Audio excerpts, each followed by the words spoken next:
My name is Oleksandr Makarevych and I am a co-author together with Hanna Livinska of the research paper Feasibility of Improving BERT for Linguistic Prediction on Ukrainian corpus. And this is a short recording covering our research. Today, one of the most prominent fields in the area of computer science is natural language processing, as it allows us to analyze natural languages to solve problems we couldn't find solutions to before. In particular, as attention mechanism and transformer architecture have been developed, it allowed new models to reach state-of-the-art performance in the area of text generation and understanding. This research focuses on pre-training BERT model, which utilizes both attention mechanism and transformer to see if it's possible to improve results when working with low-resource languages. It was originally developed by Google and published in 2018 and is considered one of the best in the industry today. In 2012, the deep neural network submitted to ImageNet large-scale visual recognition challenge by Oleksandr and Ilya Sutskever demonstrated that deep learning was a viable strategy for machine learning and thus led to increased interest in deep learning and machine learning research. The success of AlexNet model was caused by the fact that lower layers of the model learned low-level features, such as edges, while higher layers focused on understanding higher-level concepts like patterns and entire parts of objects. A key property of an ImageNet-like dataset is thus to encourage a model to learn features that will likely generalize to new tasks in the problem domain. Previous studies revealed that state-of-the-art models for tasks such as reading comprehension and natural language inference did not, in fact, possess deep natural language understanding, but rather picked up on cues to perform special pattern matching.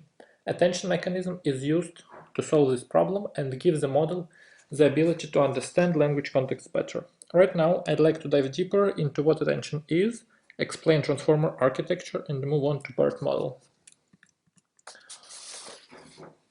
To understand attention better, first let's look at the problem with sequence-to-sequence model. A sequence-to-sequence model is a model that takes a sequence of items and outputs another sequence of items. In this particular example, we have translation from English to Ukrainian. These models are comprised of two parts, usually encoder and decoder. Encoder processes each item in the input sequence and produces a vector called a context. Decoder, on the other hand, takes context vector as an input and produces output sequence item by item. It's important to mention that both encoder and decoder are usually recurrent neural networks. Since the encoder and decoder are both recurrent neural networks, at each time step, either encoder or decoder updates its hidden state based on its inputs and previous inputs it has seen. As a result, the last hidden state of the encoder becomes context vector the decoder uses. The most obvious drawback of this method is that the longer the input sequence is, the more information can be vanished when the context vector is produced. While the encoder processes the input sequence word by word, at each time step it produces a hidden state that is the summarization of the previous hidden states. Another problem with this approach is that while the decoder produces output sequence, it cannot indeed focus on parts of the input sequence that are relevant for producing current output. In this scenario, on the other hand, we can clearly see that the attention can indeed help us. Rather than working with final hidden states of the encoder, the encoder passes to the decoder all the hidden states that was produced by processing input sequence. As a consequence, the decoder does an extra step before producing its output. In order to focus on the parts of the input sequence relevant to this decoding time step, the decoder does the following. As each encoder's hidden state is mostly associated with a certain word, a score is assigned to each hidden state to show how important the hidden state is for producing output at the current decoder time step. After that, each hidden state is multiplied by its softmax score to amplify hidden states with high scores and draw out hidden states with low scores. Finally, we obtain a new context vector by summing hidden states vector from the previous step. Decoder hidden state vector and context vector are then passed through a feed-forward neural network to obtain an output word. This procedure is repeated for each time step.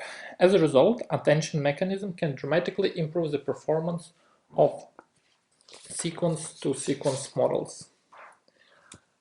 And one of the models that uses this is transformer model. Transformer model uses the above-mentioned attention mechanism to produce state-of-the-art results. It was first introduced in the paper Attention is All You Need in 2017. The architecture of the model consists of 6 encoders and 6 decoders stacked together. The encoders are all identical in structure and has 2 components, self-attention followed by a feed-forward neural network. The encoder's inputs first flow through a self-attention layer, a layer that helps the encoder look at other word in the input sequence as it encodes a specific word. The decoder has both of these layers, but between them lies an attention layer that helps the decoder focus on relevant parts of the input sequence. Now let's look at an example of the self-attention used in the transformer. As the model processes each position in the input sequence, self-attention allows it to look at other positions in the input sequence for clues that can lead to a better encoding for this word. It's similar to how hidden states are used in RNNs to connect words that was processed before with the current word. Basically, self-attention is a method used to incorporate understanding of other relevant words into the one we are currently processing. For example, while processing the word they on the slide, Kate and Mark would contribute significantly to the encoding of the word they when compared to other words. Now let's move on to the most interesting part of this research project to see how all these things are used in real-world applications. There have been developed multiple models that are based on transformer with some degree of alterations. 2 of the most well-known are GPT by OpenAI and BERT by Google. GPT is a language model developed by OpenAI, company founded by Elon Musk. This model can produce texts that are so well written they can't be distinguished from that written by a human. The other model is BERT, which stands for Bidirectional Encoder Representations from Transformers. BERT is a method of pre-training language representations, meaning that we train a general understanding of the language on a large text corpus to use that model for downstream NLP tasks. BERT was built with contextual representation in mind, so the word bank would have different representation in bank deposit and riverbank. Now I'd like to say a few words about the model itself. Model training is usually based on 2 things, masked language model and next sentence prediction. In the context of the masked language model, we mask a word from the input sequence and try to infer the missing word that suits the blank best. This means that the model looks at both right and left context surrounding the missing word to give a suitable inference. For example, the sentence, "The little space plate with a red car that his father bought him for his birthday," the model places the word boy instead of the blank. Next, sentence prediction task again tries to understand the underlying meaning of 2 sentences to compute probability that one word can be continuation of another.